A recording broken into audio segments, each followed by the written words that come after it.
Yang saya hormati, Bante Tita Sado, Ibu, Bapak, Saudara Sedama sekalian, selamat malam, Sugihontu, Namo Buddhaya. Perkenalkan saya Ili dari Surabaya. Saya bertugas memandu acara DSO malam ini, season kelima, episode yang ke-28, yang nanti materi akan dibawakan oleh Bante Tita Sado dengan topik Payung Putih Pelengkap 5 Emblem Kerajaan. Namun sebelum memulai semua ini, mari kita bersama-sama memberikan penghormatan awal, bersama-sama membacakan nama garak. Arahang sama sambuddho bhagawa buddhang bhagawantang abhiwademi swakato bhagawata dhammo dhammang namasami Supatipanno bhagavato sawaka sangho sanghang namami.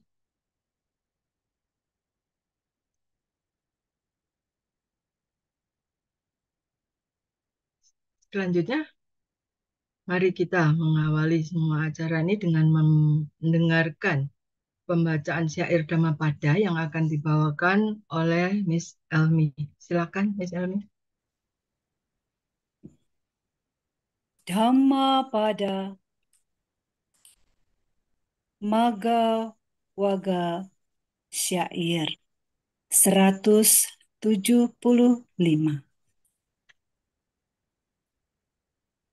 Dhammapada Magga Waga Syair 275.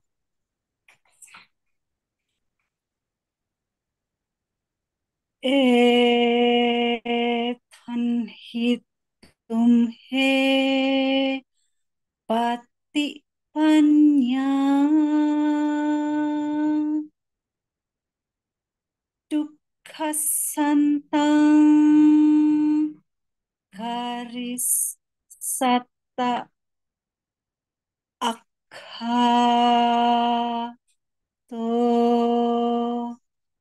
o maya mego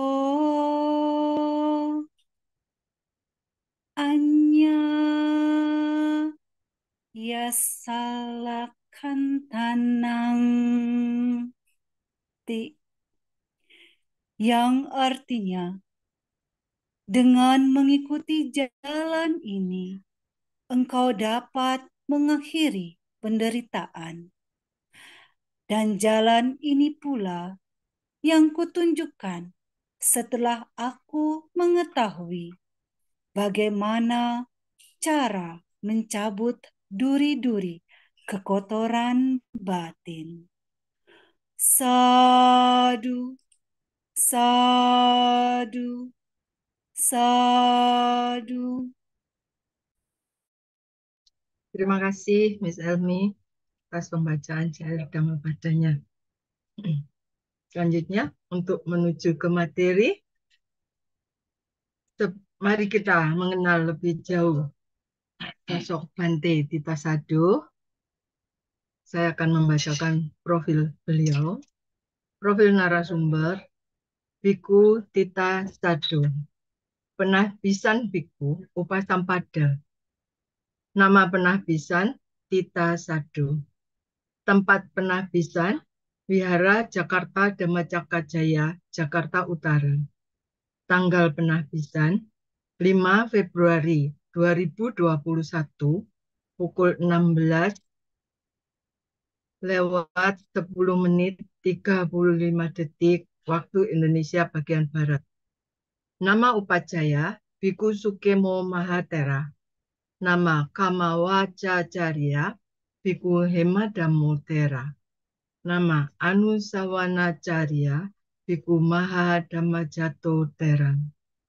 Domisili di Wihara Jakarta Dhammacakajaya, Jakarta Utara. Demikian profil Biku Tita Sado yang akan mengisi topik malam ini. Tanpa berpanjang lagi, waktu dan kesempatan saya berikan kepada Biku Tita Sado. Silakan, Bante.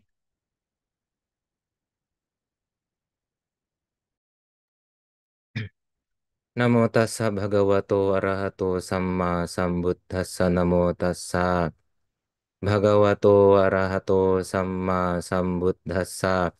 Namo tassa bhagavato arahato samma sambuddhassa. Buddhang dhammang sanghang namasami. Aparutate sangamata sadwara yeso tawanta pamunchantu sattang. Ya, upasaka, upasika, hari ini bulan Cita, bulan pertama musim panas, hari ke-7,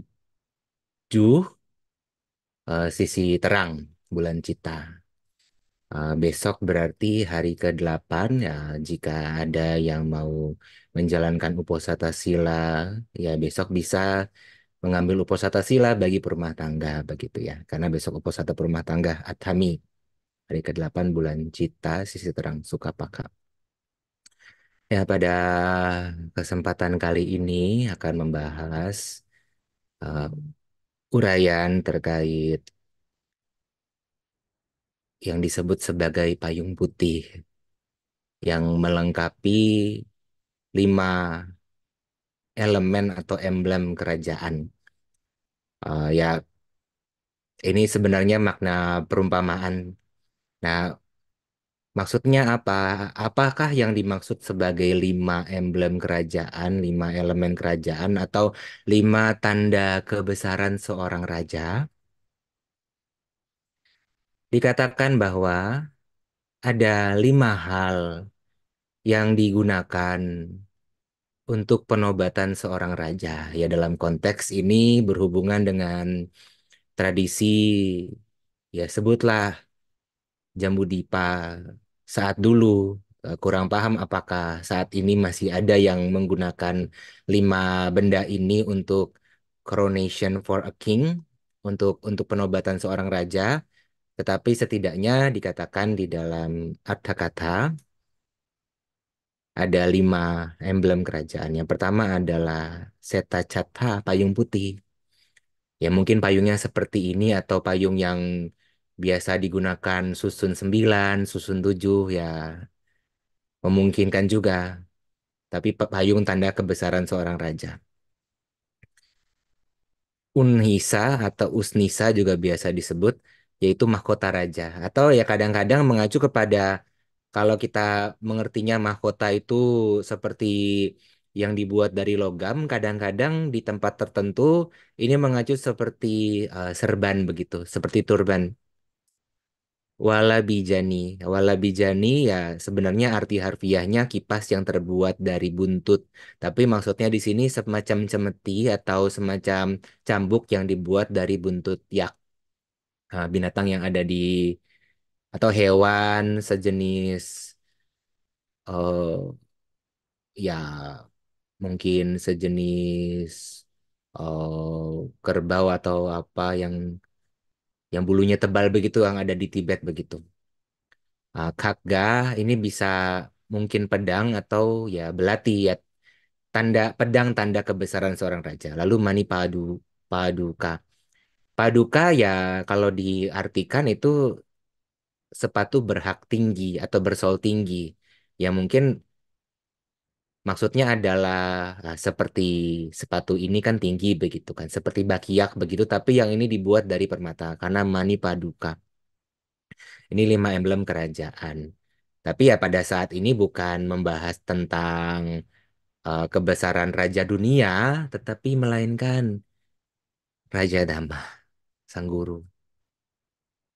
Nah, kita kalau ingat kisah riwayat begitu kan. Ketika sang guru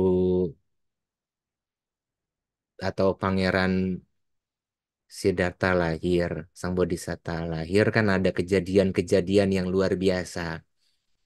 Yang kadang-kadang kita mengertinya ya itu hanya sebatas seperti itu saja, begitu tidak ada makna lainnya. Tapi sebenarnya ada makna lainnya. Dan itu juga kisah ini ada di dalam suta begitu, bukan hanya di kata-kata saja. Kadang-kadang kan ada beberapa yang skeptis dengan kata-kata. Ya, tapi ya ini ada dalam suta. Di dalam Acarya Abuta Sutta, salah satunya ada juga di suta lainnya. Tapi ini salah satunya di dalam suta ini dikisahkan. Sampati jato ananda bodhisattva samehi padehi patawiyang patita hitwa uttara bimuko sattapada witihare nagacchati setam hicathe. Nah ini setam hicathe payung putih. Anudharya mane sabba jadi jadi sawiloketi asabin cawacang bahasati Akgo hamas milo kasa jetho hamas milo kasa sepho hamas milo kasa ayamanti majati nati dani punap bahuti. Ya, kalau diartikan, wahai Ananda, sesaat telah lahir, Bodhisatta berdiri di atas tanah dengan kaki seimbang. Samehi padehi, patawiyang, berdiri di atas tanah dengan kaki seimbang. Menatap ke utara, berjalan melangkahkan kaki 7 kali. Kalau dalam uraian belakangan dikatakan setiap langkahnya ada bunga teratai. Tapi ya dalam sutanya hanya seperti ini. Dinaungi payung putih, menoleh ke segala atau seluruh penjuru, mengucapkan asabi waca, kalimat luar biasa. Akulah yang terluhur di dunia, akulah yang teragung di dunia, akulah yang termulia di dunia. Inilah kelahiran yang terakhir, tidak akan ada lagi kelahiran kembali. Sebuah kisah yang indah, yang bukan hanya sebatas kisah seperti ini sebenarnya. Karena ada makna di balik ini. Apa sih makna di balik ini? Nah, yang tadi disebut sebagai pubanimita. Pubanimita adalah makna atau pertanda pubanimita. Makna makna pertanda ini adalah berdiri dengan kaki seimbang berarti adanya 4 iddhipada atau tapak keberhasilan. Menghadap ke utara dalam perjalanan beliau, beliau dikelilingi oleh banyak orang yang menghormati. Bahkan ya bisa dibayangkan kita dengan beliau saat belum parinibbana begitu kan sudah lama, tapi kita masih menghormati beliau. Luar biasanya kualitas mulia beliau sampai bahkan ya, kalaupun dulu pernah bertemu kan tidak ingat pernah bertemunya kapan. Setidaknya sebagian besar tidak ingat pernah bertemu beliau kapan begitu. Di kehidupan yang kapan begitu pernah bertemu beliau. Tapi kan karena luar biasanya keistimewaan beliau, ya sebutlah parami beliau luar biasa, maka setelah parinibbana pun masih banyak yang menghormati beliau walau sudah tidak ingat lagi pernah bertemunya kapan. Bahkan bisa dikatakan tidak pernah bertemu, setidaknya di kehidupan saat ini kan. Begitu. Melangkahkan 7 kali ke depan. Melangkahkan kaki 7 kali itu disebut sebagai pertanda 7 bojangga. Bodhi angga, ya bagian pencerahan. Nah, tadi payung putih lengkap dengan keseluruhan 5 elemen atau 5 emblem kerajaan. Ini yang disebut sebagai 5 jenis wimutti. Nanti akan dijelaskan apa itu 5 jenis wimutti. Memandang ke seluruh penjuru itu disebut sebagai anawarana nyana. Pengetahuan yang tidak tertutupi.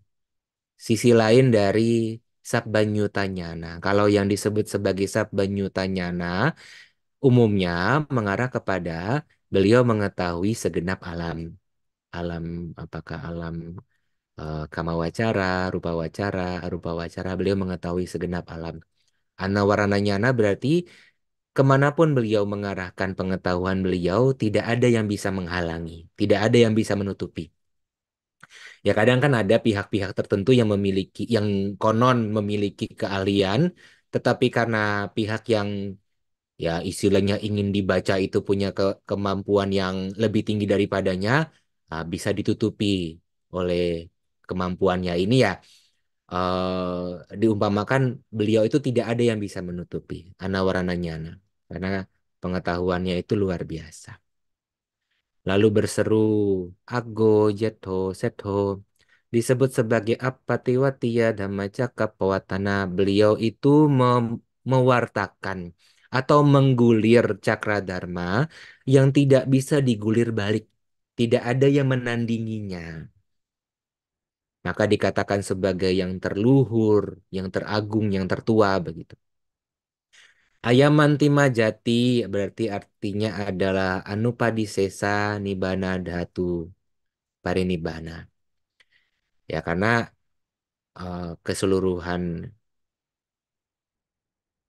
nibbana. Dalam arti beliau yang menyampaikan bahwa ini adalah kelahiran terakhir, sudah tidak ada lagi yang perlu diupayakan begitu. Anupadisesa tidak ada sisanya lagi. Tidak ada sisa yang dijuluki sebagai kanda. Tidak ada sisa dukkha lagi yang perlu diselesaikan begitu. Hanya saja jangan sampai dimengerti sebagai musnah loh ya, karena mengerti ada lalu musnah itu juga pandangan keliru yang perlu diluruskan. Ya, anupadisesa parinibbana ya perlu dipahami sebagai tidak ada kelahiran kembali, bukan dipahami sebagai ada lalu musnah. Itu ada sudut pandang yang berbeda, ada pemahaman yang berbeda, ada cara pandang yang berbeda. Karena kalau mengerti musnah, mengerti sekarang ada sebagai secara harfiah ada, adanya substansi itu kan sudah cara pandang yang salah, cara pandang yang keliru. Tetapi kan memahami bahwa tidak ada lagi landasan keberbicakan untuk tampak muncul kembali yang disebut sebagai gugusan dukkha begitu. Sebutlah demikian. Nah, pada ya barangkali sebagian pihak sudah mendengar pada itu apa sih? Canda Wirya Citta Wimangsa. Pada canda tapak keberhasilan disebut adalah keberadaan empat hal yang membuat pihak yang memilikinya berhasil atau mahir dalam apa yang diharapkan begitu. Ijati diharapkan. Adanya canda keberpuasan, adanya wirya semangat. Cita di sini berarti adanya keteguhan di dalam cipta begitu. Kualitas cipta yang terteguhkan. Istilah lain dari samadhi hanya saja digunakan istilah cipta karena ini berkaitan juga dengan samadhi. Adanya wimangsa, istilah lain dari panya, sisi lain dari panya. Tetapi yang dimaksud sebagai idipada dalam hal ini adalah canda samadhi padana sangkara samanagatang idipada.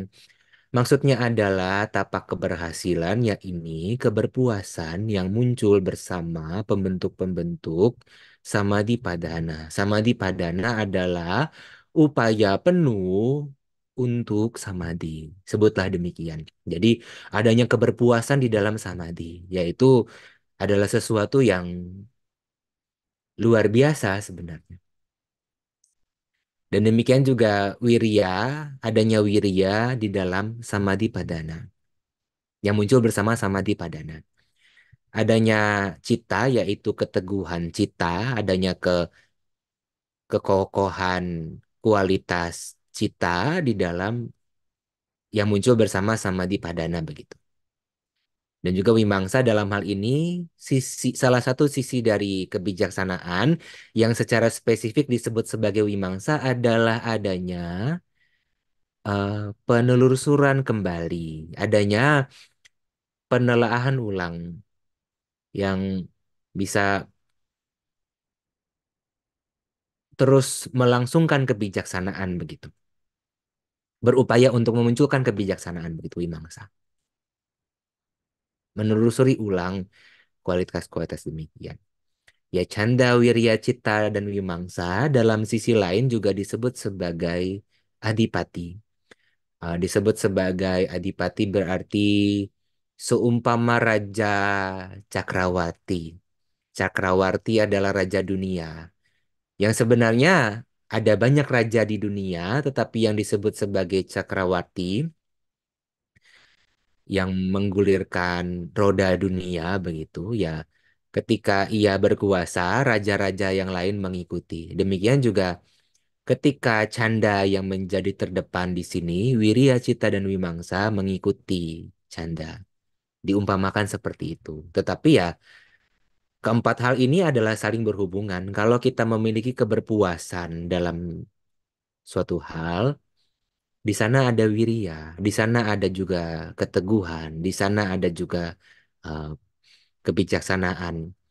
Ya, jangankan hal yang sifatnya adalah luar biasa, yaitu adalah yang hubungannya dengan kualitas jhana, kualitas samadhi, kualitas yang ya di luar kebiasaan. Di dalam kita mengerjakan pekerjaan sehari-hari, ketika kita berpuas dengan apa yang kita lakukan, senang dengan apa yang kita lakukan, di sana kan ada semangat.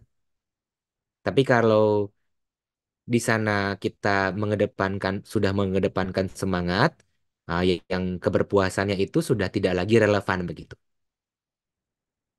Sudah mengedepankan keteguhan, semangatnya sudah tidak lagi relevan begitu. Seakan-akan sudah sudah tidak perlu diupayakan untuk muncul begitu keteguhannya. Kalau sudah punya kebijaksanaan, yang lainnya seakan-akan sudah tidak relevan walaupun ada di sana, munculnya bersama. Ini menjadi yang muncul bersama. Nah, ini 4 idipada.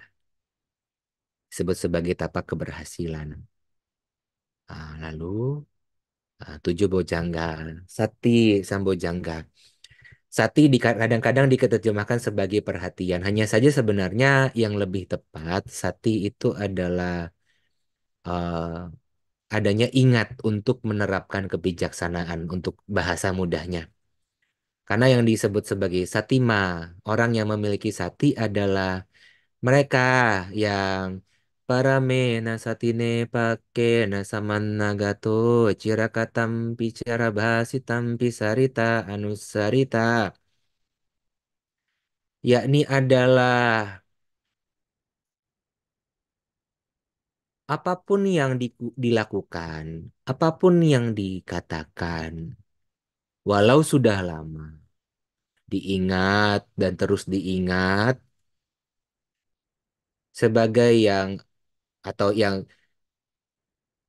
muncul bersama dengan para manepaka atau ingat untuk terus menerapkan para manepaka. Para manepaka ya kebijaksanaan yang tinggi, kebijaksanaan yang luhur. Sebenarnya memiliki sati itu demikian. Dan memiliki sati ini juga menjadi yang tidak terpisahkan dengan yang kedua, adanya Dhamma Wicaya Sambojangga. Dhamma Wicaya itu ada berarti ya, kalau tadi eh, sati juga bisa dilihat dari cirinya sebagai yang upadhana, yang menopang kebijaksanaan begitu. Nah, Dhamma Wicaya ini adalah cirinya pawicaya, adanya eh, investigasi atau bisa memilah. Setidaknya kalau dalam hal ini, dalam hal kualitas yang mengarah kepada bodi angga, kepada bagian pencerahan, bukan lagi terkait baik buruk semata, walaupun memilah baik dan buruk, memilah bermanfaat tidak bermanfaat, sesuai tidak sesuai, itu juga merupakan ciri dari kebijaksanaan. Nah, tapi yang Dhamma Wicaya dalam hal ini bisa memilah mana yang bagian duka, mana kemunculannya, mana kepadamannya, mana sang jalan. Jadi tidak salah arah dalam berpraktik. Memilah bukan berarti memisah-misahkan. Mengerti juga, walaupun terpilah-pilah, Tetapi satu dan yang lainnya ini saling berhubungan. Yang disebut sebagai duka, yang disebut sebagai penderitaan tidak akan tampak muncul tanpa ada perihal yang disebut sebagai ketampak munculannya atau kemunculannya, boleh disebutlah demikian.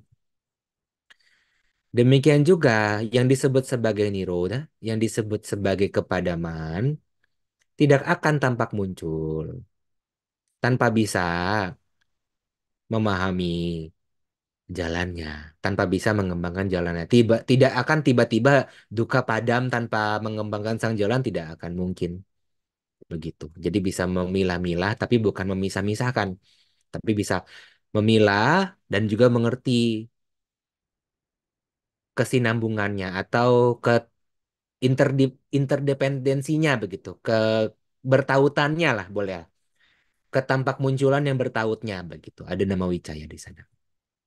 Adanya wirya, lagi-lagi dikatakan wirya. Adanya semangat. Wirya di sini adalah semangat untuk memunculkan bagian kebijaksanaan, semangat untuk meredamkan bagian yang tidak bijaksana begitu. Mudahnya demikian. Piti Sambojangga. Piti di sini maksudnya adalah adanya diumpamakan seperti paranam. Adanya diumpamakan seperti yang dikatakan sebagai tubuh ini terselubungi oleh kegiuran yang luar biasa seumpama meneguk air tegukan pertama hingga ya sekian lah sampai batasnya begitu yang sedemikian menggiurkannya. Jadi disebut sebagai piti, piwati atau jadi hasil dari meminum disebut sebagai piti. Adanya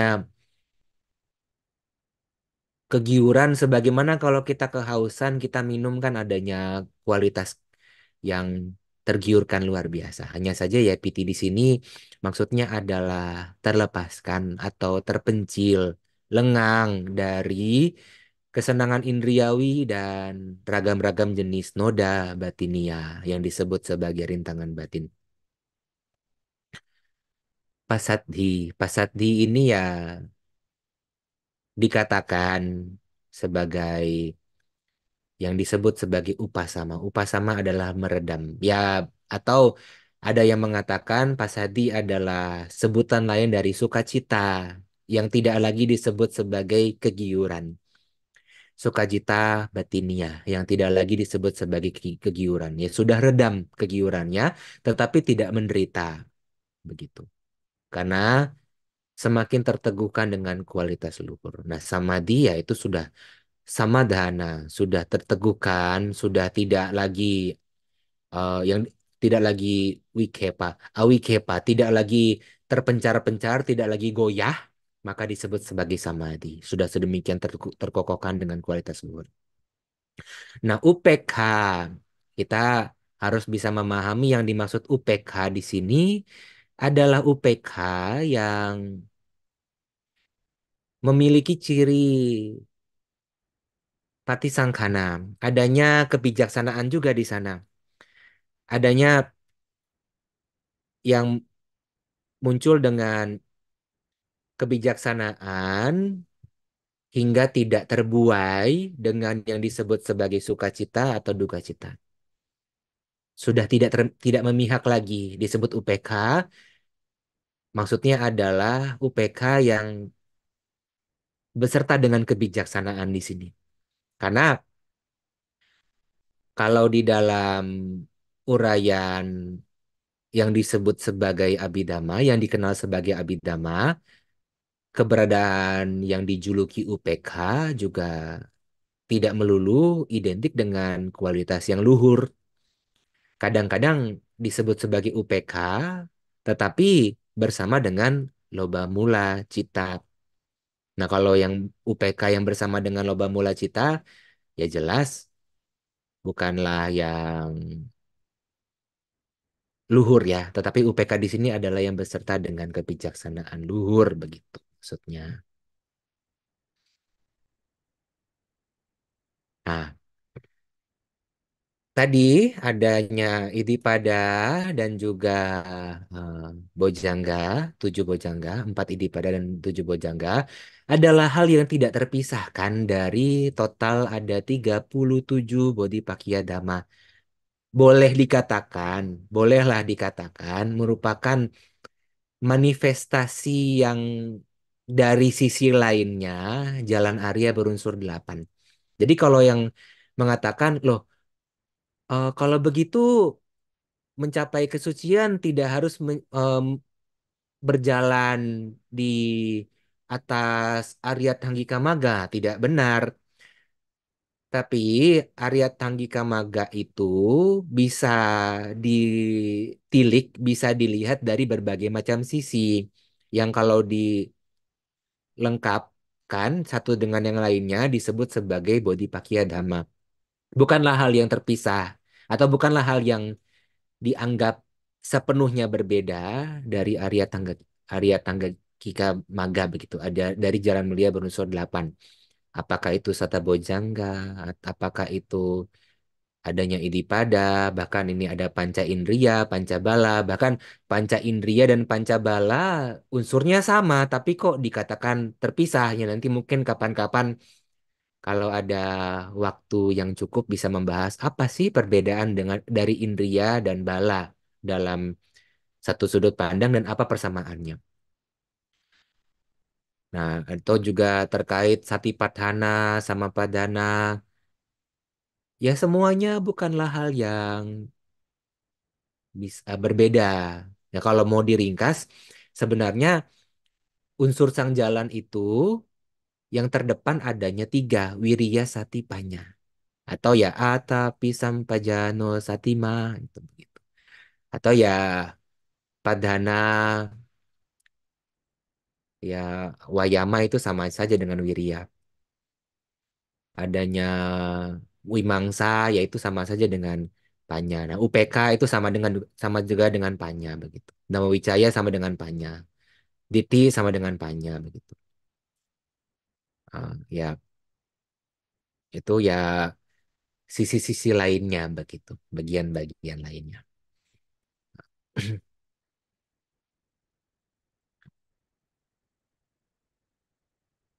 Sekarang Pancawimutti. 5 jenis Wimutti. Ada yang disebut sebagai Wikambana Wimutti. Wikambana artinya menekan. Wimutti kebebasan atau keterlepasan menekan. Maksudnya apa nanti akan dijelaskan. Ada Tadangga Wimutti. Ada yang mengartikan Tadangga Wimutti adalah keterlepasan atau kebebasan momentary atau sementara. Agak kurang bisa ya permisi berbicara kalau dikatakan momentary rasanya agak kurang pas. Ya, eh, ya correct me if I'm wrong. Kalau nanti ada yang bisa punya cara pandang tertentu yang eh, bisa mengatakan kenapa disebut sebagai momentary ya silakan saja. Tetapi hanya saja tadangga, tang angga wimuti adalah keterlepasan karena bisa menempatkan bagiannya. Ini yang lebih sesuai karena nanti ada hubungannya dengan uraiannya. Karena kalau dikatakan sementara rasanya kurang kurang sesuai ya. Bahkan kalau mau dibilang sementara itu justru yang wikambana wimuti karena dia hubungannya adalah kalau tidak disertai dengan kualitas tertentu ya dia seumpama sementara begitu. Samuceda wimuti keterlepasan atau kebebasan yang disertai dengan eh, mencabut penuh atau ya memotong penuh. Ya tergantung kita mau menerjemahkan dari bahasa yang mana. Ya kalau ada peristilahan yang lebih dianggap lebih sesuai dengan pertimbangan cara pandang dalam pelatihan, ya silakan saja. Tetapi setidaknya kita ya bisa mengerti peristilahan yang digunakan dalam Pali atau kata-kata ya seperti ini begitu. Nah, ada juga Patipasadi Wimutti. eh, Keterlepasan yang ya sebutlah Patipasadi. peredaman begitu, yang meredamkan. Nisrana wimuti keterlepasan yang eh, membuang jauh gitu, melepaskan sepenuhnya. Dan kita akan lihat jelas ya. Apa sih yang disebut sebagai wikambana wimuti?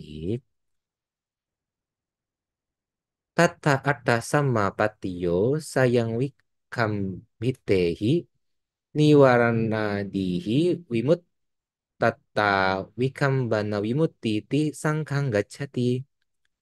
Dijuluki Wikambana Wimuti berarti keterlepasan bertaut pada oleh diri sendiri dalam arti oleh diri sendiri ini maksudnya menerjemahkan kata sayang di sini. Ya maksudnya bukan dilakukan oleh pihak yang dijuluki sebagai di luar begitu. Karena kan usaha harus dilakukan oleh yang dipahami sebagai diri sendiri, walaupun kita tidak sampai terjebak dengan pandangan bahwa ada diri secara harfiah loh ya. Ini harus dibatasi dari awal karena kadang-kadang ada pihak tertentu yang eh, mengambil setengah-setengah, yang menganggap itu sebagai kebenaran, tapi ya ini harus bisa dipahami bahwa ini sebatas berbahasanya begitu. Menekan Niwarana dan sebagainya, ya ini delapan samapati. Delapan samapati itu apa maksudnya? Ah, Delapan samapati itu adalah eh, setidaknya empat jana yang hubungannya dengan rupasanya dan juga empat jana yang hubungannya dengan arupasanya. Ini disebut sebagai delapan samapati. Nah, ada juga yang samapati yang kesembilan itu disebut sebagai sanya wedaita nirodha samapati atau kadang-kadang disebut juga sebagai nirodha samapati saja yang tidak dimasukkan di dalam ini karena itu hubungannya juga dengan sisi yang lainnya. Jadi tidak hanya delapan samapati ini. Nah, ini yang disebut sebagai menekan, keterlepasan yang menekan begitu. Wikambana. Ya karena kalau dalam sudut pandang tertentu, ya sekali lagi dalam sudut pandang tertentu, mereka yang hanya mengembangkan delapan samapati, dalam hal ini adalah mereka yang hanya mengembangkan samatha, diumpamakan seperti hanya sebatas menekan niwarana, tidak menuntaskan, masih mungkin muncul kembali begitu. Kesenangan indriawi dan sebagainya. Lalu tadangka wimuti.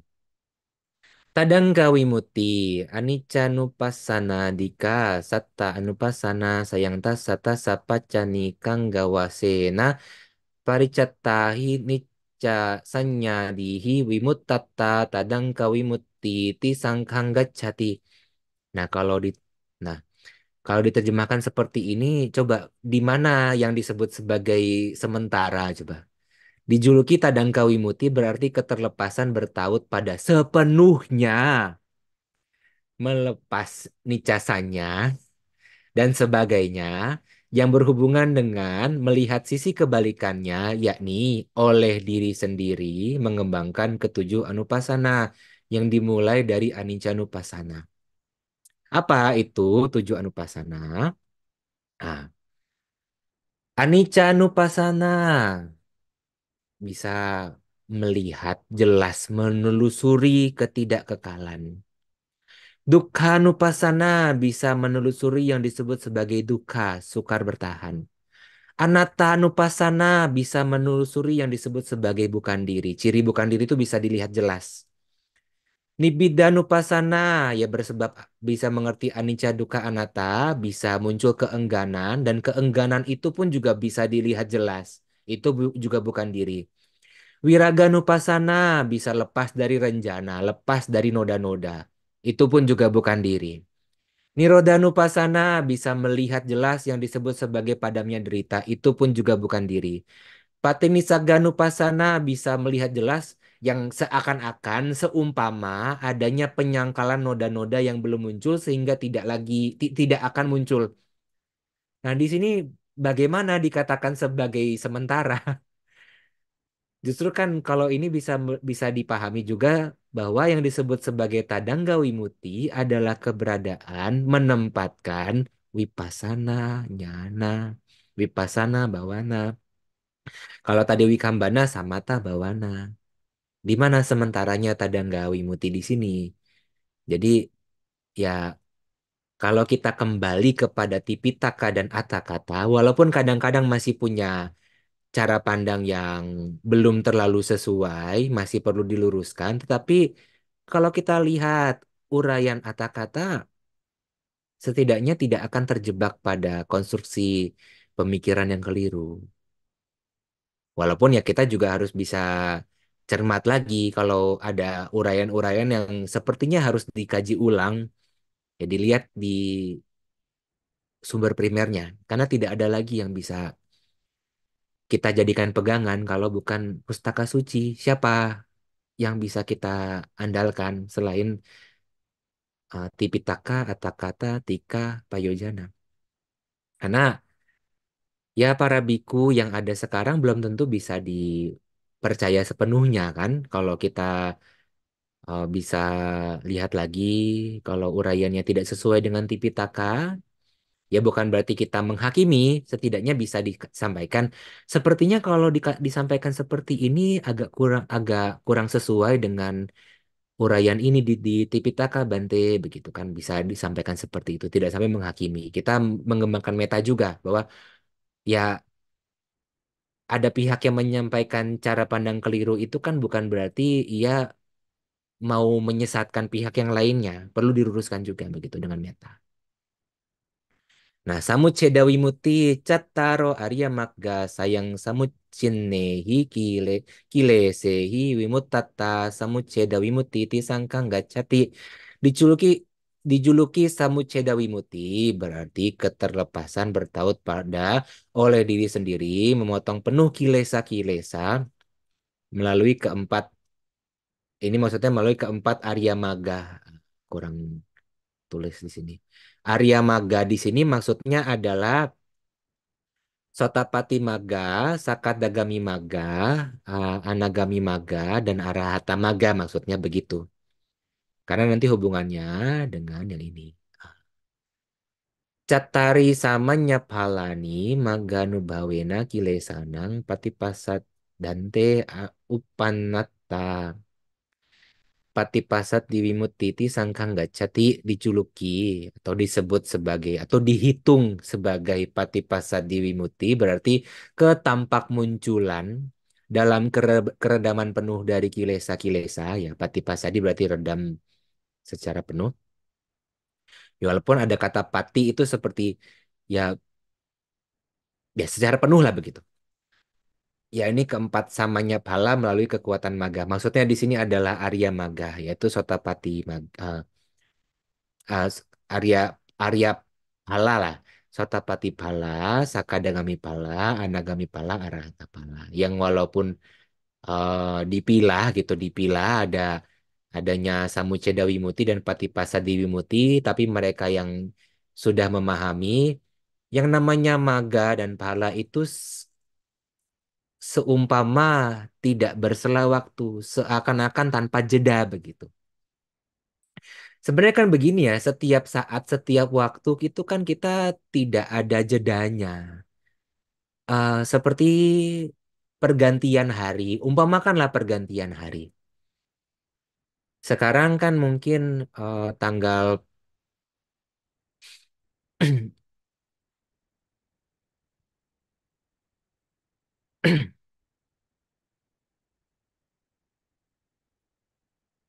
sekarang kan mungkin tanggal 15 ya. Sekarang kan mungkin tanggal 15 dan besok tanggal 16.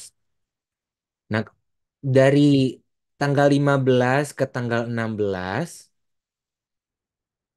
jedanya kan tidak ada sebenarnya. Jedanya hanya matahari yang tampak terbit begitu. Jedanya hanya matahari yang tampak terbit. Yang sebenarnya kan itu ya tidak sungguh-sungguh terbit. Jadi seakan-akan tanpa jeda, tidak bersela waktu. Demikian juga perbuatan dan buahnya, maga dan pala, semuanya sebenarnya tidak bersela waktu. Ah, Nisarana Wimutti. Nisarana Wimutti ini yang disebut sebagai Nibbana. Nibbanang sabbakile sehin nisattata apagatata dure titata nisarana wimutti iti sangkang gatang. Dicuruki nisarana wimutti berarti keterkokohkan bersebab jauh dari, terpisah dari, serta lepas dari semua kilesa disebut sebagai nibbana. Yang sebenarnya begini sih, eh, sebutan wimutti itu ya sebutan lain nibbana. Sebutan wimoka adalah sebutan lain nibbana. Sebutan parayana, sebutan lain nibbana. Sebutan banyak lagi sebutan lain nibbana. Siwa juga sebutan lain nibbana. Banyak sebutan lain nibbana. Hanya saja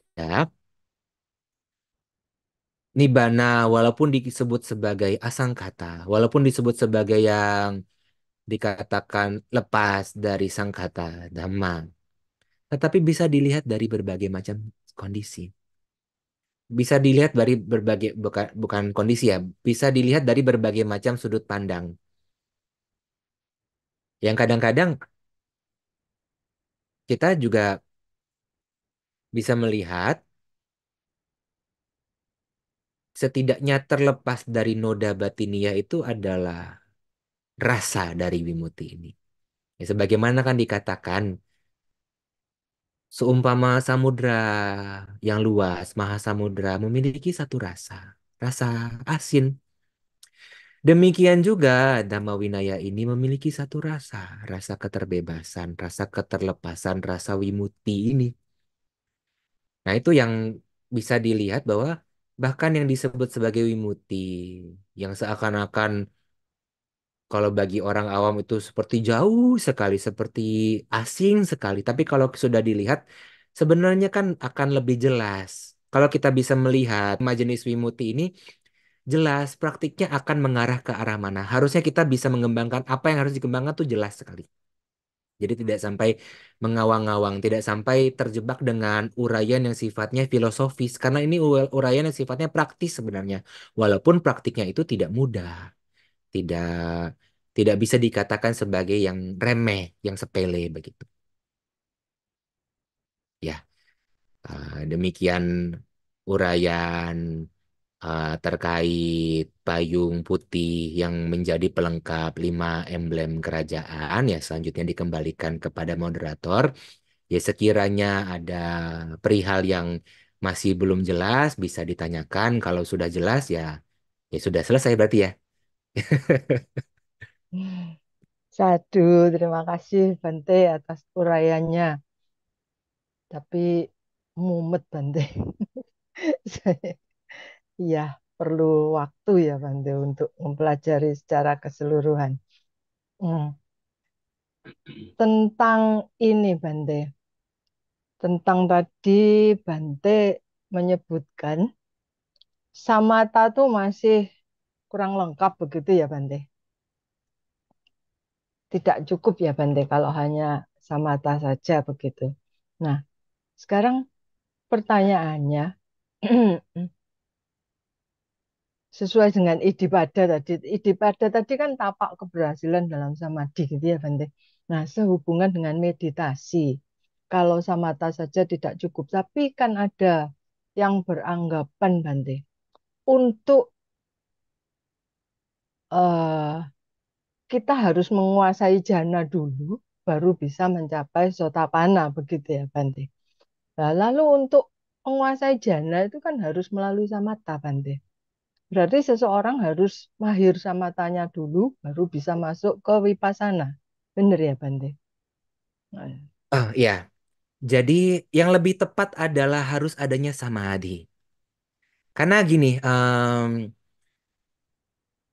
terkadang setidaknya dalam uraian belakangan ada yang disebut sebagai upacara samadhi. Upacara samadhi itu setidaknya tidak dihitung sampai masuk ke dalam jhana. Tetapi dalam istilah jhana sendiri itu juga ada dua sisi. Ada yang disebut sebagai Aramanu Panijana. Ya kalau mau diterjemahkan secara harfiah, menatap dekat arah mana? Maksudnya di sini ya Samata Bawana itu ya Aramana Upanijana. Karena yang disebut sebagai Aramana Upanijana ini adalah eh, yang mengarah kepada delapan samapati. Tadi kan ada delapan samapati sudah jelas. Hmm. Tetapi ada juga yang disebut sebagai Lakhanu Panijana. Jadi yang disebut sebagai jana di sini adalah yang diarahkan untuk melihat laksana. Laksana ya sebenarnya ada uraian yang cukup perinci terkait laksana, tetapi mudah ya ringkasnya atau bukan mudahnya sih, ringkasnya adalah terkait anicca dukkha anatta. Tetapi kadang-kadang yang disebut sebagai laksana juga mengacu kepada oh yang disebut sebagai rupa itu rupati, yang disebut sebagai wedana itu wedeti, yang disebut sebagai ya, itu yang terkait penjelasan Pancakanda sesuai dengan cirinya secara ya Sabawa. Eh, sebutlah demikian. Istilah Sabawa juga saya agak kurang yakin kalau diterjemahkan sebagai alamiah apakah sudah tepat, tapi ya setidaknya yang disebut sebagai Sabawa Lakhana dalam sudut pandang tertentu itu terkait ciri-ciri masing-masing kanda. Tetapi yang disebut sebagai samanya lakana, ciri-ciri umum dari kanda yaitu anicca dukkha anatta, yang itu disebut sebagai lakana upanijjana. Walaupun demikian, keduanya harus dikembangkan. Setidaknya, kalaupun tidak sampai sepenuhnya mengembangkan ke delapan samapati, ya setidaknya ada yang dijuluki sebagai upacara samadhi begitu. Walaupun jadi ya tidak sampai benar-benar tidak ada samatha bawana juga, tetapi samatha dan vipassana harus dikembangkan secara eh, baik lah. Bahkan dalam uraian yang lainnya ada yang memulai dengan samatha baru vipassana, tetapi ada juga yang vipassana dulu baru samatha. Itu bagaimana kondisi yang mengharuskan seseorang mengembangkan vipassana baru samatha? Dikatakan yang harus atau yang setidaknya Vipassana Pubbanggama ini adalah mereka yang punya kecenderungan pandangan kelirunya lebih kuat dibanding tanhanya. Maksudnya adalah mereka yang kalau dalam pemahaman ini, mereka yang sudah pernah bertapa sebelumnya, tetapi cara pandangnya belum lurus, ini harus memulai dengan Vipassana dulu. Karena mereka kan sudah sebenarnya kan sudah pernah mengembangkan batin hingga mungkin sampai sedemikian rupa kan. Tapi kan mungkin belum lurus, jadi harus vipassana dulu baru menuntaskan samatha. Ada yang bersamaan. Bahkan ada juga yang tidak dihitung sebagai yang mengembangkan samatha atau vipassana, tetapi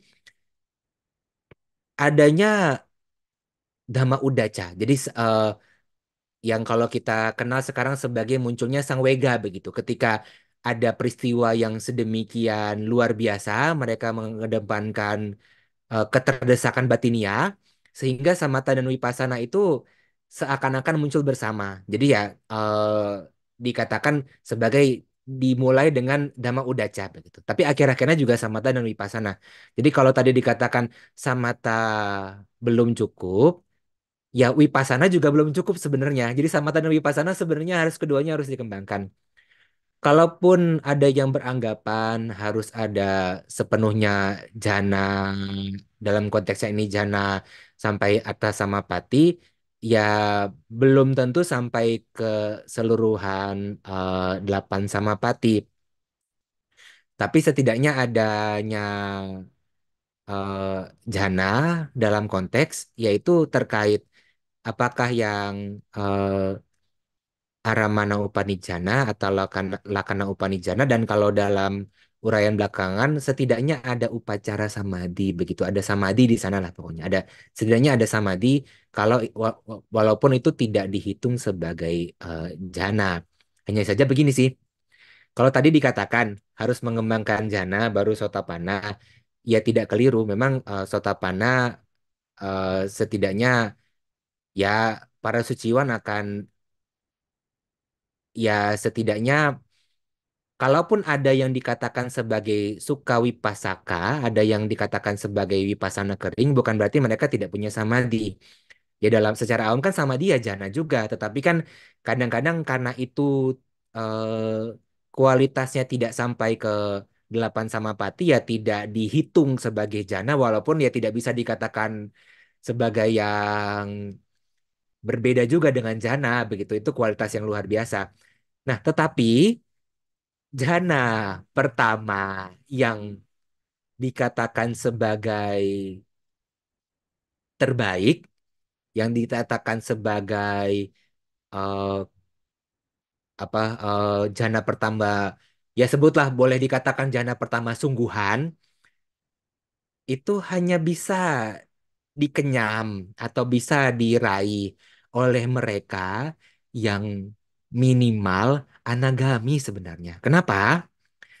Karena apa sih yang disebut sebagai jana pertama?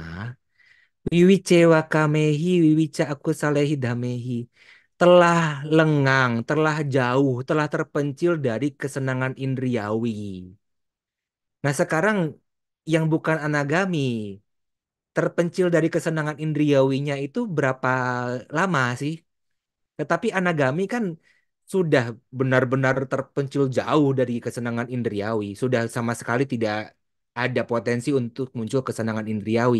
Maka di dalam kata dikatakan jana pertama yang sempurna, yakni adalah redamnya semua pemikiran buruk, yang pemikiran kesenangan indriawi, begitu maksudnya, itu adalah baru diraih oleh anagami. Dan demikian jana kedua yang sempurna itu hanya diraih oleh arahanta. Karena kenapa? Jana kedua itu kan redam dari witaka dan wicara. Nah sekarang witaka dan wicara, pemikiran dan pelangsungan yang sifatnya kusala masih dibutuhkan bahkan oleh anagami. Tetapi oleh para arahanta kan sudah tidak membutuhkan kusala lagi. Jadi sudah redam secara tuntas. Jadi ya kalau dikatakan eh, jana yang sempurna yaitu anagami dan arahanta itu yang baru bisa sempurna secara jana sebenarnya. Walaupun memang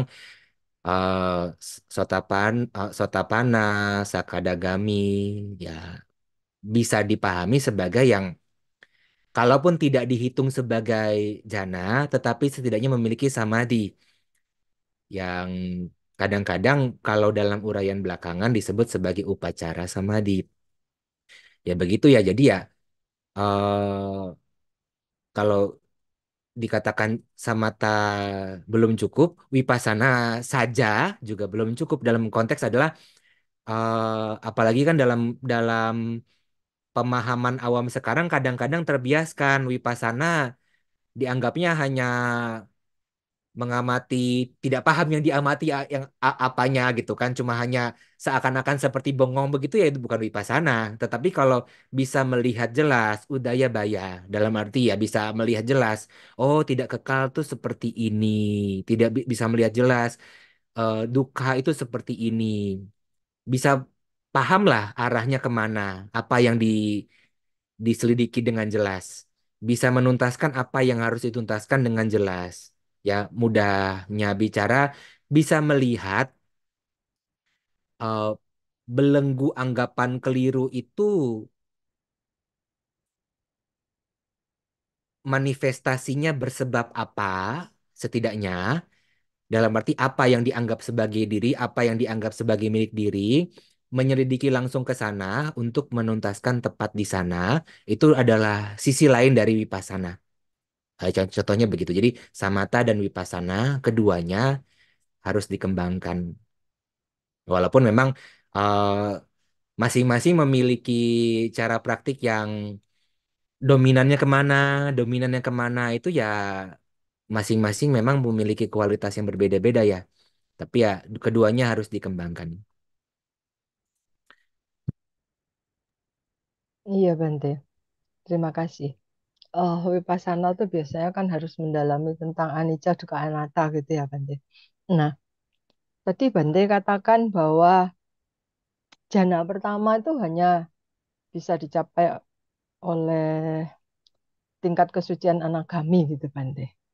Loh, padahal kalau kita berlatih meditasi itu kan seringkali ada yang sudah bisa mencapai jana satu, begitu, Bante.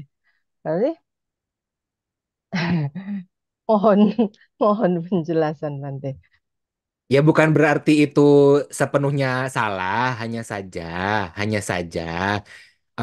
kalaupun itu bisa dihitung sebagai jana pertama, tetapi bukan jana pertama yang dimaksud dalam ya yang pencapaian kesuciannya begitu. Dalam arti kan ya kan kadang kan dikatakan dalam uraian, oh mereka yang mengembangkan jana adalah yang disebut sebagai Brahmana begitu kan, misalkan begitu ya. Yang dimaksud di sini adalah jana yang di sana begitu, bukan jana yang ya dalam arti ya eh petapa lainnya mungkin juga ada yang mengembangkan jana. Petapa yang lainnya juga ada yang keluar masuk jana, tetapi kan jana yang dimaksud di sini kan tidak bisa dianggap eh, sama dengan jana yang dimaksud di dalam ajaran Sang Buddha.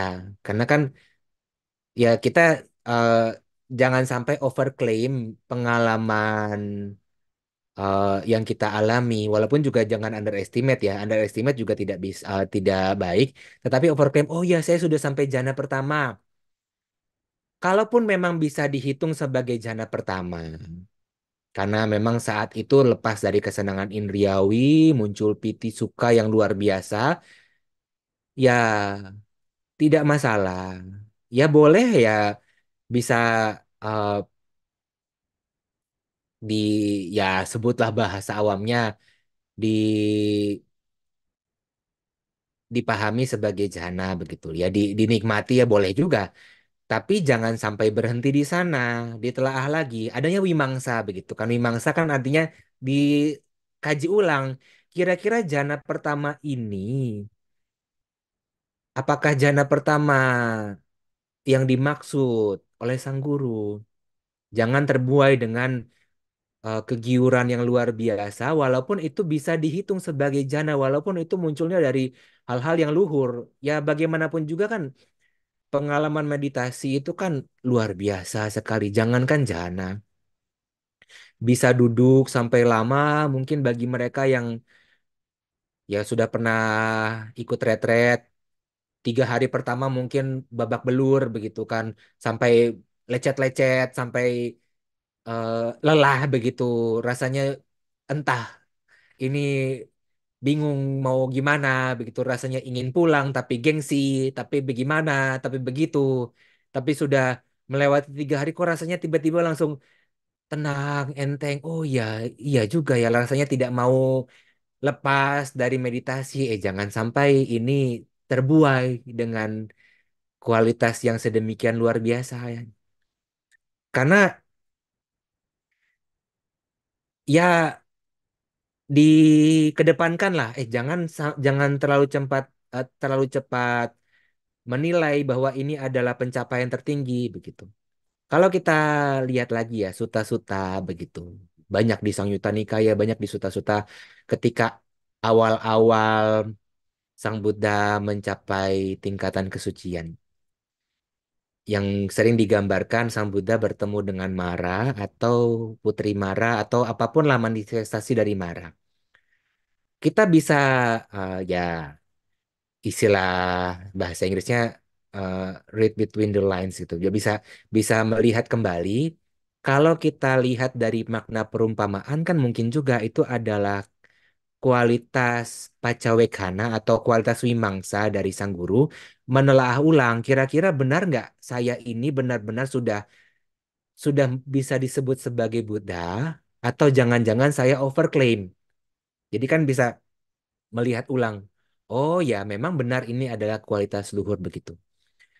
Jadi kita tidak cepat klaim, ya benar arti ya. Bukan berarti yang belum mencapai kesucian sama sekali tidak bisa mencapai jana secara umum. Bahwa pada kenyataannya di luar sana pun juga banyak kok yang mencapai jana. Tetapi kan jana yang dimaksud bukan yang diajarkan oleh Sang Buddha. Jana, bhawana, ya samadhi, apapun sebutannya itu kan luas. Itu kan semua guru juga mengajarkan.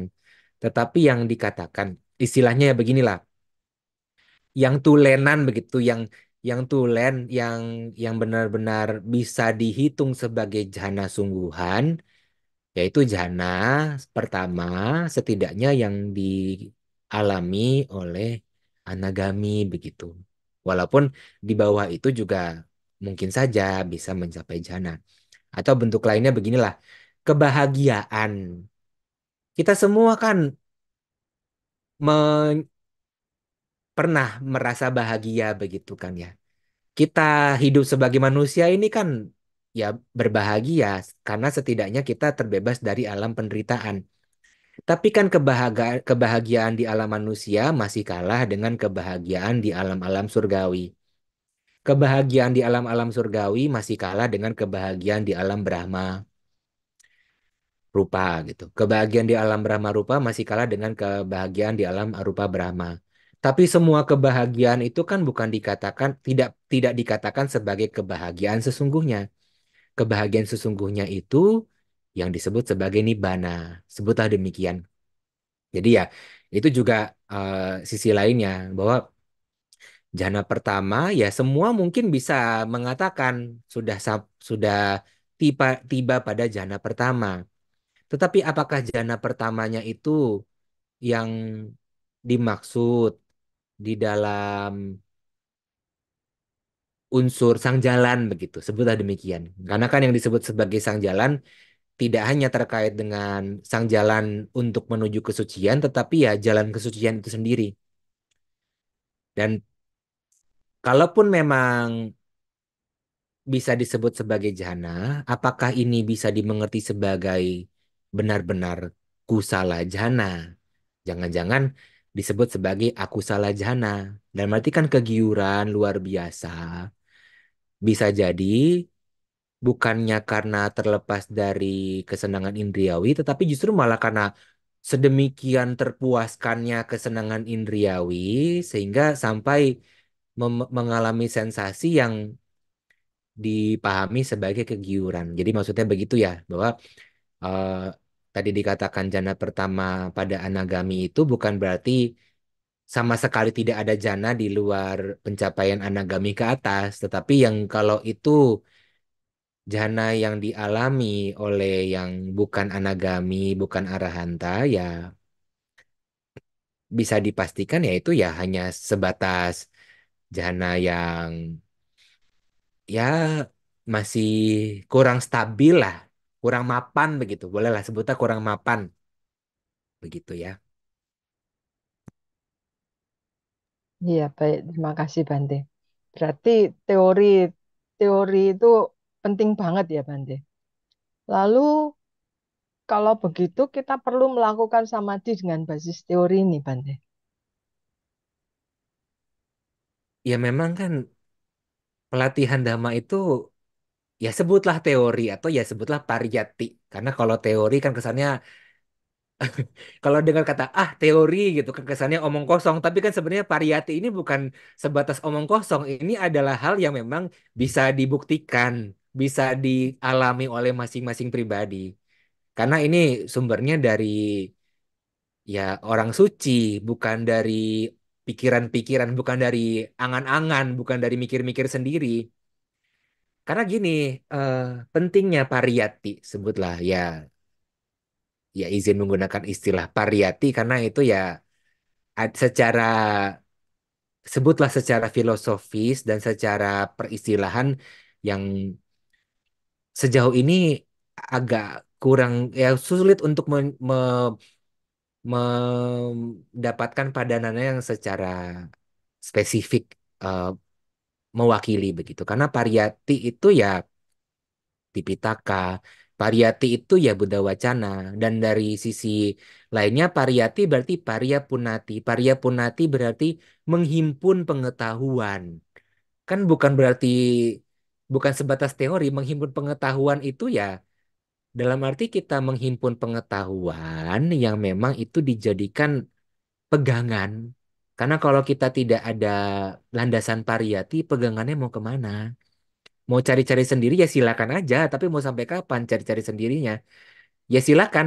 Ya bukan berarti tidak ada kemungkinan menemukan jalan yang bisa dilihat oleh Sang Buddha, tetapi kan lah udah ada udah sudah disampaikan dengan jelas, ngapain cari-cari sendiri begitu kan? Mau cari-cari sendiri ya silakan aja, mau bikin ilmu-ilmu sendiri, ilmu baru ya silakan saja, tapi ya yang istilahnya kalau salah jalan ya hadapi sendiri begitu kan karena kan cari-cari sendiri. Jadi pentingnya pariyati dengan cara pandang yang benar ya dalam arti kan kalaupun itu bersumber dari pustaka suci, kalau kita menggenggamnya secara salah, menggunakannya secara salah kan juga akan salah jadinya. Misalkan kita banyak menghafal suta, kita belajar abhidhamma begitu. Kita belajar eh, teori dari ya sebutlah teori dari Tipitaka dan Atthakatha. Yang sebenarnya memang uraian-uraian di dalam Tipitaka dan Atthakatha kadang-kadang itu memang sifatnya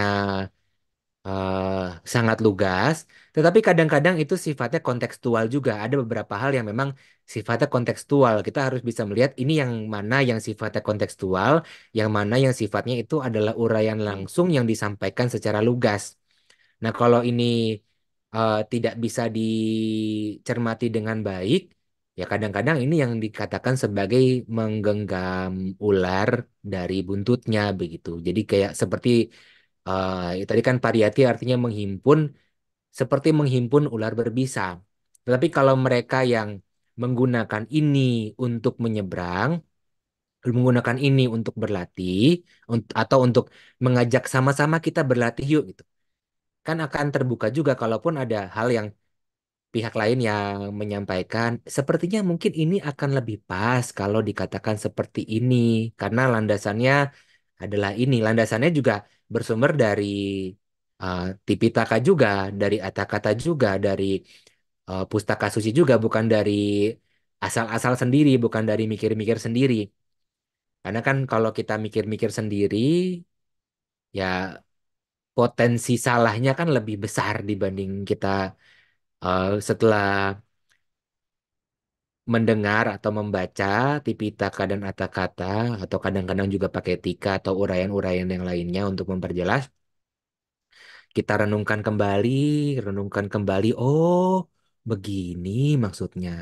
Jadi itu penting. Jadi pariyati ya cukup penting itu ya gunanya untuk menyeberang. Bahkan para arahanta, para kinasawa juga tetap memegang pariyati. Tapi gunanya bukan untuk menyeberang lagi, apalagi untuk mengumpulkan ular berbisa, tidak. Tetapi gunanya adalah untuk menjadi bendahara, bendahara dhamma. Ya, kalau kita masih untuk menyeberang ya kita disebut sebagai yang menghimpun pariyati untuk menyeberang. Sebutlah menghimpun. Karena ya kalau dikatakan belajar ya boleh saja, tetapi ya konteksnya di sini adalah kita menghimpun kebenaran-kebenaran dhamma untuk kita ya ya sebutlah camkan di dalam hati yang ini menjadi landasan dalam praktik sehingga tahu oh arahnya ke arah mana ke arah mana jadi ya penting sekali kita harus punya landasan pariyati ya karena kalau kita sudah pernah praktik tanpa pernah sekalipun membaca suta atau mendengarkan uraian dhamma yang secara spesifik setidaknya menjelaskan empat kebenaran mulia kebingungan itu akan lebih terdepan. Kalaupun kita seakan-akan tidak bingung, bisa jadi eh, salah dalam memegang objek, memiliki keyakinan yang salah. Jadi ya itu pariyati itu penting, tetapi ya sebagai dasar. Karena kalau kita hanya sebatas membaca suta, menghafal misalkan, bahkan menghafal bahasa Pali, tapi tidak pernah belajar bahasa Pali, tidak tahu artinya apa, terus cuma dihafal aja gitu Manggala Suta misalkan dihafal begitu sampai hafal sampai sampai tidak usah pakai buku tidak usah pakai buku hafal begitu. Tapi ditanya itu artinya apa? Nggak tahu ya saya cuma hafal doang. Ya itu juga juga jadinya salah begitu. Tapi dihafal mengerti maknanya. Bahkan sebenarnya pun juga kita hafal Manggala Sutta itu. Kalau kita mengerti uraiannya ke 38-38-nya diresapi lagi itu sebenarnya bisa digunakan sebagai ya sebutlah bahan untuk pengembangan batin kok. Karena di sana lengkap loh Manggala Sutta sebenarnya. Dari mulai yang eh, tingkatan dasar sampai tingkatan tertinggi itu sebenarnya lengkap. Itu juga bisa digunakan sebagai dasar. Hanya saja kan kalau umat-umat Buddha sekarang kan maunya yang fancy-fancy begitu, maunya abhidhamma begini begitu kan. Ya tidak masalah, asalkan memahami. Kalau mau belajar abhidhamma, yang penting bisa paham dan jelas tujuannya apa. Belajar abhidhamma tuh tujuannya apa. Sebenarnya kan tujuan belajar abhidhamma untuk bisa meluruskan lagi cara pandang keliru, mengerti anicca, dukkha, anatta. Atau anatta sih sebenarnya lebih mengerti anatta. Begitu. Jadi pariyati yaitu apakah bisa memahami sutta, memahami abhidhamma. Ya bahkan sebenarnya sih kalau para biku juga harus bisa menyelami winaya juga, bisa menghafal patimokkha setidaknya minimal. Itu minimal sekali hafal patimokkha sebenarnya ya. Ya kalau ada yang mendengarkan di sini ya setidaknya bisa hafal ya patimokkha ya para biku yang ikut mendengarkan. Ya itu sebenarnya minimal. Ya karena kalau kita tidak hafal dalam konteksnya kita bisa tidak hafal, tidak memahami poin per poinnya, ya bagaimana mau praktiknya? Jadi itu ya pariyati penting pada porsinya begitu. Tujuan adalah bagian landasan dari praktik juga begitu ya. Iya, baik, Bante. Tapi pada pada pelaksanaannya itu nanti kalau berlatih selalu terlalu eh, mikir tentang teori-teori itu konsentrasinya kan nggak cepat tercapai gitu Bante. Iya, terus eh, berarti materi ini bisa dipakai sebagai objek renungan begitu Bante? Ya gini, dalam tahap awal, nah itu makanya kalau misalkan malah jadi mikir-mikir tidak karuan itu kan salah memegang ini, salah memegang prinsip karena tandanya kan dia belum belum benar-benar paham yang harus dikembangkan gimana. Ada dikatakan lima apa ini? Oh ya, ada dikatakan lima tahap dalam. Ya sebenarnya kan pariyati itu juga disebut sebagai bahusuta, banyak mendengar. Yang dimaksud sebagai banyak mendengar ini gimana sih? Ada lima tahapan. Setelah didengarkan, bahusuta bisa diingat apa yang sudah didengarkan. Data. Dan tidak hanya diingat, tetapi juga sering diulang, wacasa paricita. Diulang itu ya apakah dirapalkan atau ya diulang-ulang di dalam hati, diulang-ulang di dalam hati lah. Wacasa paricita. Nah, tidak hanya demikian juga manasa anupekita bisa ditimbang-timbang, diperiksa di dalam hati. Kira-kira kualitas ini ada tidak ya di dalam batin saya, di dalam hati saya. Lalu ditembus melalui pandangan, ditya supatiwita. Nah, ditembus melalui pandangan ini ya sebenarnya kita sudah bukan lagi istilahnya mikir-mikir ke sana ke sini tidak keruan. Ya ya jangankan dalam hal yang praktik dhamma, di dalam kita eh, mengerjakan pekerjaan sehari-hari kan kita juga harus tahu teorinya kan? Harus tahu dasar-dasar pemahamannya. Tetapi kan saat kita mengerjakan kan bukan lagi ribet soal teori begitu kan. Tetapi yang pada praktiknya, oh ya praktiknya seperti ini begitu. Atau ya meskipun penelitian itu juga menggunakan teori, tapi kan kita tidak lagi eh, meributkan terkait teori inikah, teori itukah, itu kan tandanya kita belum benar-benar memahami maunya atau sudut pandang yang dikedepankan dari uraian ini tuh bagaimana sebenarnya begitu. Bahwa kita memilah, oh cetasika ada 52, cita ada 89 atau 121. Maksudnya itu tuh kan bisa dilihat bahwa kalaupun disebut sebagai cita itu sebagai pelopor, tapi pada kenyataannya keberadaan cita itu tidak lepas dari yang disebut sebagai cetasika. Maka jangan sampai mengerti cita ini sebagai atta. Maksudnya begitu. Jadi kalau misalkan pun ada pengalaman tertentu dianggap sebagai, oh ini adalah kesadaranku. Dipahami lagi. Itu apakah pandangan benar atau pandangan salah? Dilihat. Kenapa kok sampai bisa bisa muncul pemahaman seperti itu? Diselidiki.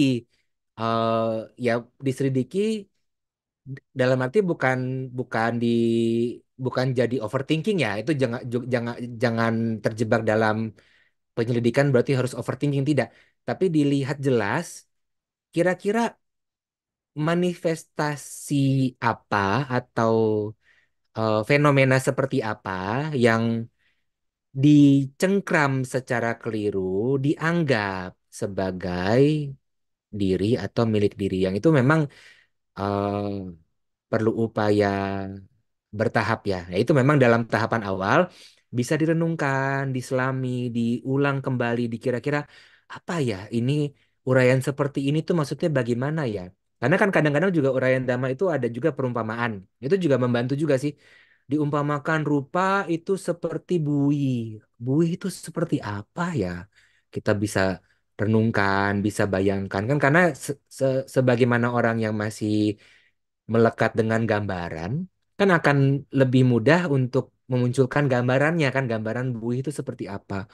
Rupa seperti buih seperti ini. Oh ya buih itu kan kosong ya dalamnya. Berarti kan sebenarnya rupa ini kosong ya begitu. Ya itu contohnya ya. Atau misalkan kalau sisi lainnya itu kan dari sisi eh, terkait anatta begitu. Kalau terkait melihat sisi celah dari kesenangan indriawi, ada perumpamaan seperti ini. Dibayangkan seekor burung gagak misalkan. Burung gagak atau burung ya burung pemakan bangkai begitu bisa juga. Yang mengambil bangkai terbang ke angkasa. Tapi ada gerombolan burung-burung pemakan bangkai lainnya yang mau merebut daging yang diambilnya dia gitu kan. Direnungkan kembali apa yang harus dia lakukan agar ia bisa selamat dari ancaman burung-burung lainnya itu. Satu-satunya cara kan dia bisa melepaskan onggokan daging. Demikian dikatakan nandiraga atau ya kesenangan indriawi secara umumnya adalah seumpama onggokan daging. Jadi kan bisa merenungkan, oh ya bahaya sekali ya, harus direnungkan kembali. Oh iya, kalau misalkan saya menginginkan objek kesenangan indriawi yang tidak bisa saya dapatkan, itu kan tidak bisa tidur, merasa gerah, merasa panas, merasa tidak tenang, jantung berdegup, tertusuk di dalam dada. Itu kan bisa dipahami secara umum. Nah, itu dimulai dari adanya pariyati, direnungkan seperti itu kan dalam tahapan lanjutannya ya tidak lagi membutuhkan renungan seperti itu, tinggal diarahkan ke kebijaksanaannya. Itu ya eh, bisa seperti itu. Jadi ya kita menggunakan uraian-uraian ini sesuai fungsinya begitu. Dalam arti kan gini, pisau itu bisa digunakan untuk memotong tahu, bisa digunakan untuk memotong tempe, bisa digunakan untuk memotong timun, tapi kan juga bisa digunakan untuk membunuh. Demikian juga uraian-uraian dhamma yang ini bisa digunakan untuk pelatihan, tetapi juga bisa digunakan untuk menjatuhkan lawan, bisa digunakan untuk menang debat, bisa digunakan untuk merasa, oh aku kan keren, bisa banyak hafal suta, misalkan demikian. Bisa juga digunakan untuk bengong, untuk overthinking gitu kan. Kok, oh ya kalau misalkan gini, gimana ya? Itu kan dikatakan Sang Buddha eh, berdiam di dalam gua. Itu guanya seluas apa ya? Kan bisa juga mikirkan begitu ya. Itu kan nggak penting nggak mau guanya seluas apa, mau sebagaimana hal-hal detail-detail yang tidak terlalu penting ya. Kalaupun memang itu dijelaskan, ya sebatas ini saja, sebatas ya ada uraian seperti ini, ya sudah gitu. Tidak perlu diambil pusing terkait apalah. Kadang-kadang kan ada yang terlalu terlalu memperdebatkan soal tahun-tahun riwayat, soal apa tanggal-tanggal yang oh ini harusnya tanggalnya segini bukan tanggal segitu. Ya sudahlah kan namanya penghitungan waktu itu kan berbeda-beda setiap tempat, tidak masalah. Tinggal kira-kira apa sih yang kita bisa kembangkan, kebijaksanaan seperti apa yang bisa kita kembangkan dari uraian seperti ini begitu. Jadi ya direnungkan bukan berarti untuk overthinking, tetapi direnungkan itu untuk supaya kita diupayakan memunculkan kebijaksanaan begitu ya. Iya, baik Bante, terima kasih. Ini ada pertanyaan Bante. Bagaimana kita bisa puas sesuai dengan Dhamma? Yang pertama, lalu dilanjutkan dengan sambungannya itu apa bedanya puas dengan syukur Bante? Mohon penjelasan Bante. Ini sebenarnya ya mungkin kalau yang tadi eh, ya keberpuasan yang tadi canda itu maksudnya sih sebenarnya lebih ke ya delighted in dalam nilai-nilai luhur begitu ya. Tadi kan bagaimana caranya berpuas akan dharma. Yaitu Iya, sebenarnya iya. setidaknya ada keyakinan sebagai tahap awalnya ya. Kita punya keyakinan kepada apakah kepada Buddha, kepada Dhamma, kepada Sangha, kepada Buddha apakah kepada Sang Buddha apakah dari uh, Saguna Sasarira dari nilai luhur yang beliau ajarkan ataukah adanya beliau secara sosok pribadi juga kita meyakininya. Itu atau kepada Dhamma, kepada Sangha, kepada Tisika atau kepada uraian yang atau ajaran yang diterapkan oleh sang guru yaitu eh, Adi Sila Sika, Adi Cita Sika, Adi Panya Sika, Sila sama Dipanya begitu kan. Ada memiliki keyakinan bahwa adanya Pubbanta. Pubbanta itu ya ini juga harus bisa dipahami sebagai eh, ya bolehlah sebagai yang menjadi latar belakang ke tampak munculan. Kalau tidak bisa dikatakan sebagai sebab, karena ada pihak tertentu yang mengatakan kalau dikatakan sebagai sebab, nanti persepsinya hanya ada sebelumnya. Permasalahannya kan Paticca Samuppada itu tidak bisa dikatakan sebagai Awija hanya ada sebelum Sangkara, tapi kan munculnya bersama ya itu ya udah ya bolehlah uh, ya Pub Banta. Jadi adanya yang menjadi latar belakang ketampak munculan atau ujung ya sebutlah ujung purba, ujung sebelum atau aparanta ujung setelah Pubban Pubbante Paranta. Jadi ya ujung keduanya. Lalu yang Ida Pacayata Pacita Paticca Samupane sudah mesu. Jadi ya ya prinsip Paticca Samuppada lah. Setidaknya itu kita bisa meyakini itu sebagai diajarkan oleh Sang Buddha. Itu memiliki keyakinan kepada delapan hal itu sebenarnya. Mematahkan keraguan kepada delapan hal itu di sana ada keberpuasan terhadap dhamma. Maka sebenarnya yang dikatakan berpuas terhadap dhamma ini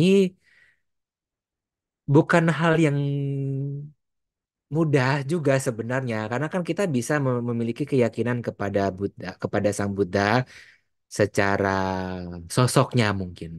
Tapi eh, kadang-kadang kan kita juga,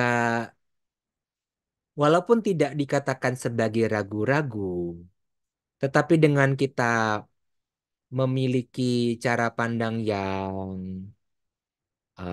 kadang-kadang kurang pas terhadap karma, dalam arti kita memiliki pandangan keliru terhadap karma, itu adalah ciri bahwa kita belum sepenuhnya yakin terhadap eh, Sang Buddha yang beserta dengan 7 hal yang lainnya, itu 8 hal tadi kan.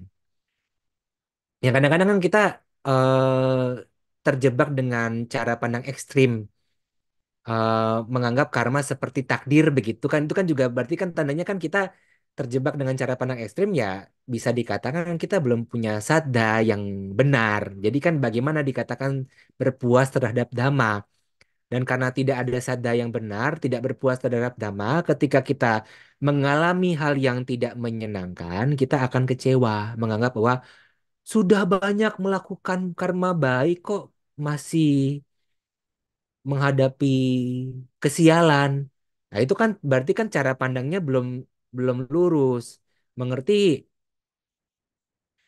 karma secara ekstrim, mengerti bahwa ada karma sebagai entitas begitu, sebagai secara ekstrim, dan mengerti bahwa ya karma baik itu ya seperti itu, dan mengertinya bahwa kesialan itu hanya bersumber dari eh, karma buruk semata, bukan, tidak melihat bahwa ya memang terlepas dari kita mengembangkan perbuatan baik dan buruk tuh, pada kenyataannya kelahiran ini ya penderitaan. Kita akan mengalami hal yang tidak menyenangkan, tetapi karena kita sudah banyak mengembangkan hal bajik, walaupun kita mengalami hal yang tidak menyenangkan, kita bisa menyiasatinya dengan bijaksana. Maksudnya kan begitu kan, kalau kita punya keyakinan kepada Dhamma, bersenang kepada Dhamma, yang disebut sebagai canda di sana, maksudnya begitu sih. Keberpuasan terhadap dhamma adalah berpuas dalam hal itu. Nah, tadi kalau yang dikatakan berpuas dengan bersyukur, mungkin ini lebih ke eh, dari sisi santuti. Santuti ya mungkin ya bisa, kadang-kadang juga bisa dikatakan berpuas hati sih, hanya saja dalam hal ini santuti ya adanya kesentosaan. Maksudnya di sini ya bisa dipahami melalui eh, tiga yang dalam uraian kata itu dikali 4 menjadi 12 macam santuti. Maksudnya itu ya ringkasnya begini ya. Kita berpuas dengan apa yang kita dapatkan, apakah terkait makanan, pakaian, tempat tinggal, atau obat-obatan. Apakah itu baik atau buruk, kita tetap berpuas.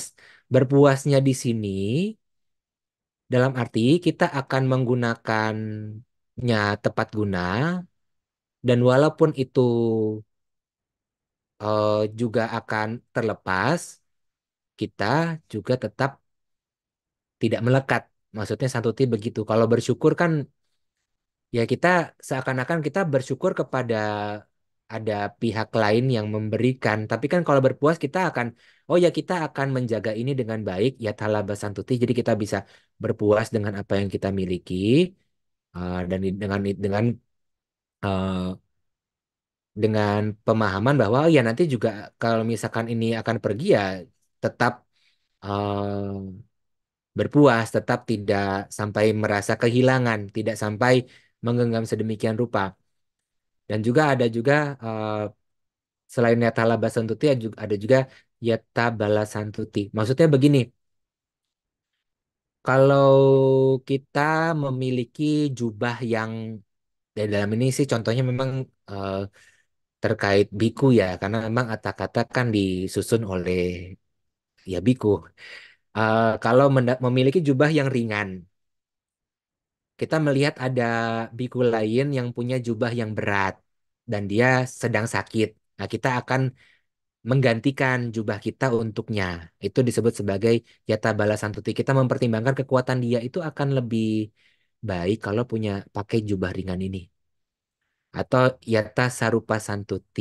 Yata sarupa santuti ini terkait bahwa oh kalau misalkan saya punya jubah, saya dapat misalkan ada biku yang lebih junior mendapatkan jubah sutra yang indah begitu, yang dari dibuat dari sutra lah misalkan dari silk gitu. Melihat, oh ada Mahathera, ada Thera yang lebih pantas mendapatkan jubah ini, ya itu bisa mempertimbangkan kepantasannya untuk itu. Jadi bisa mengganti jubahnya kepada Thera. Demikian juga terkait tempat tinggal, kalau yang atau makanan dan juga obat-obatan. Tapi kalau obat-obatan itu ya dan tempat tinggal bukan yang terkait kepantasannya itu adalah kalau para biku berpikir, oh kalau misalkan saya tinggal di tempat yang sedemikian mewah akan muncul kesenangan indriawi. Ada baiknya lebih pantas saya tinggal di bawah pohon sajalah. Untungnya kan ini kan bukan musim hujan. Kalau musim hujan harus tinggal di tempat yang bisa dikunci. Nah, demikian juga obat-obatan akan berpikir, oh kalau misalkan saya dapat ini pawarana untuk mendapatkan Catu Madura. Nah, Catu Madura itu ya madu, mentega, gula. Biasanya sih kalau di tempat tertentu menggunakan gula aren ya, 6 tan gula aren, gula aren dan juga minyak. Ya, minyaknya ini adalah minyak biji wijen, minyak dari biji wijen yang diatur sedemikian rupa itu bisa buat pengobatan lewat tengah hari bagi biku yang memang membutuhkan pengobatan dari Catu Madura. Mungkin dia kekurangan gizi atau gimana. Tapi kalau misalkan biku tertentu berpikir kalau misalkan Catu Madura ini kan ya eh, adalah obatan yang mewah. Nah, maka dia akan berpikir untuk menggunakan obat-obatan yang dibuat dari air seni, yaitu juga salah satu sarupa. Jadi yang disebut sebagai berpuas itu dilihat dari dari apa yang diperoleh dalam konteksnya adalah baik atau buruk dia akan tetap menggunakan dengan sebaik-baiknya. Kalaupun itu terlepas darinya, ia tidak akan sampai kecewa, tetapi dia akan menjaganya dengan baik. Dan juga dilihat dari sisi eh, kekuatan, apakah ada pihak lain yang lebih membutuhkan ini karena dia lebih ini lebih membutuhkan karena lebih lemah begitu secara fisiknya mungkin karena sakit. Kalau tempat tinggal mungkin karena oh di tempat tinggal ini kurang angin, dia butuh angin banyak. Tempat tinggal saya banyak angin ya, tukeranlah tempat tinggal misalkan begitu. Atau yang terkait kepantasan, kira-kira apakah saya pantas memiliki ini? Ya makanan ini makanan mewah ataukah ini sebaiknya diberikan kepada yang lebih senior? Ataukah jubah mewah, apakah lebih baik diberikan kepada senior?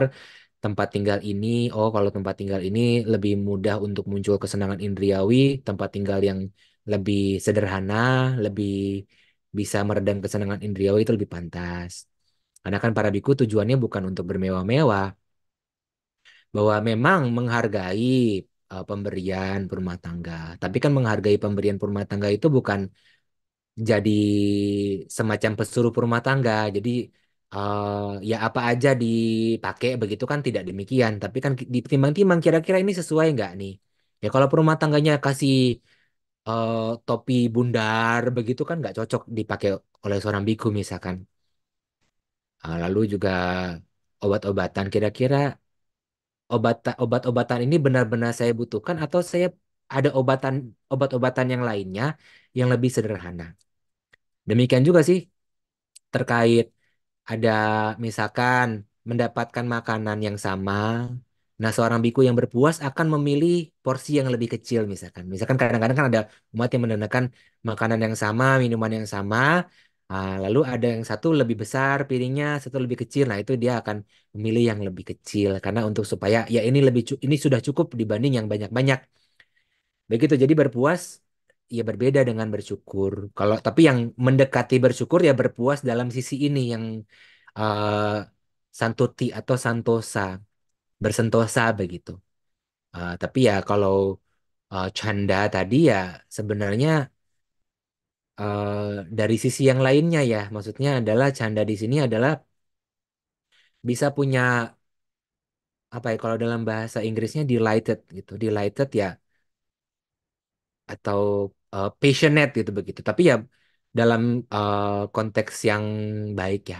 Tapi kalau kalau apa contentment gitu ya, kalau misalkan yang tadi kan santuti contentment itu ya santuti begitu ya.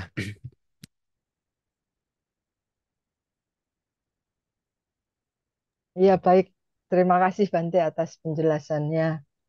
Semoga kami-kami nanti bisa memetik manfaatnya.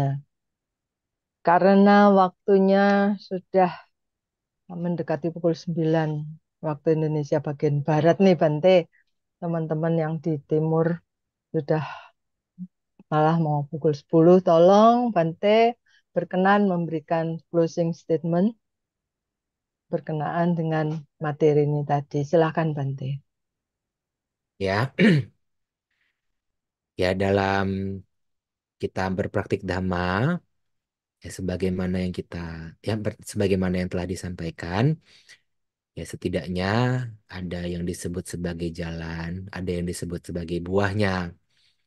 Jalan itu adalah yang tidak berbeda dengan jalan Arya berunsur delapan hanya saja dilihat dari sisi yang lainnya. Dan yang disebut sebagai phala atau buahnya adalah yang tidak berbeda dari nibbana, dari wimuti, dari keterlepasan. Karena dikatakan sebagaimana Mahasamudra memiliki satu rasa, yaitu rasa garam, demikian juga Dhamma Winaya ini memiliki satu rasa, yaitu rasa keterlepasan, rasa kebebasan, rasa wimuti. Ya. Demikian semoga kita semua bisa berpraktik dalam Dhamma Widaya. Akhir kata, Sabbe Satta Bhavantu Sukhitata. Semoga semua makhluk berbahagia. Sadu, sadu, sadu. Selanjutnya saya serahkan mungkin ke host. Barangkali ada pengumuman bisa ditampilkan.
Baik, selanjutnya mari kita tutup seluruh rangkaian acara Dhammasakacca hari ini dengan bersama-sama membacakan nama Karapada. Arahang Sama Sambuddho Bhagawa Buddhang Bhagawantang Abhiwademi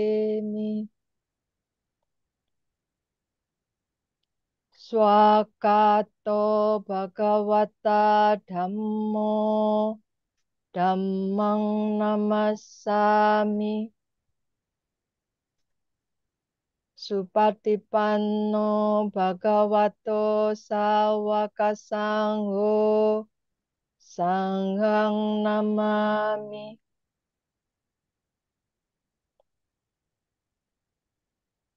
Baiklah, marilah Rama-Ramani, Ibu Bapak Saudara Sedama sekalian, kita bersama-sama mengucapkan terima kasih kepada Bante atas bimbingan damanya pada hari ini. Saya awali dengan Okasa. Okasa Wandami Bante. Siddhamatu, Siddhamatu, Siddhamatu, idang palang etasming ratanata yasming sampasadana cetaso. Sadu, sadu, Sadu, sadu. sadu, sadu. Bandami Bante, Wandami terima Bante. kasih. Terima kasih. Saya